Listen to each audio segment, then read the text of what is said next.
Waduh, ini rumah kamu cacung mana? Assalamualaikum warahmatullahi wabarakatuh. Kru semangat, bertemu kembali dengan saya Abdul Manaf dari Aceh. Jadi saya sekarang lagi di Laut Aceh Timur, tepatnya Idirei. Saya mau melihat bagaimana cara mencari ikan para nelayan tradisional di sini.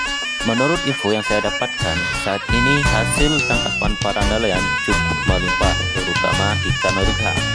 Karena itulah kami akan ke tempat nelayan memancing. Oh, ada pada. Secara tradisional mereka menggunakan kail, orang sini bilangnya kawi macu. Jadi kami datang di waktu yang sangat tepat. Tidak berapa lama kami sampai di sini, kami langsung melempar kail dan kita bisa melihat mereka langsung sibuk dengan kail mereka sendiri. Mabuk dah. Ayo,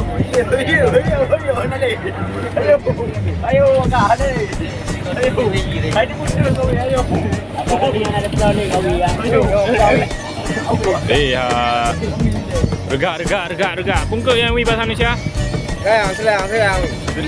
Selayang. Dekat Dancit. Jadi sedikit informasi bahwa pada saat ini ikan-ikan erga memasuki musim puncaknya.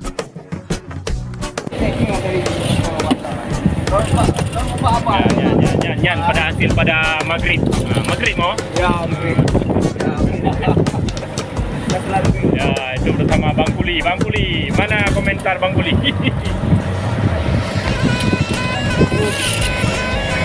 Dua bantu Bang Kuli, dua bantu. Kenang bang mana? Ya, nyonce nak pergi lah. Dapat king dia.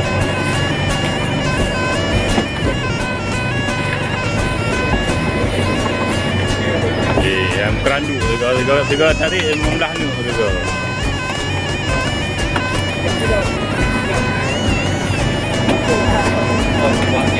Pemancing tergantung di Kuala ini.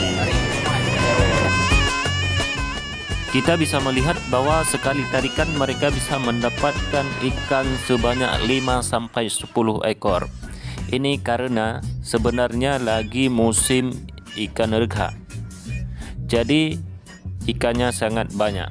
Cuma karena udah banyak di pasar, para penampung juga nggak mau menampung lagi karena udah over. Pengumpul itu juga sudah nggak mau tampung lagi karena stoknya udah banyak. Ironisnya memang di saat ikan banyak didapat, justru harga ikan di pasar semakin turun.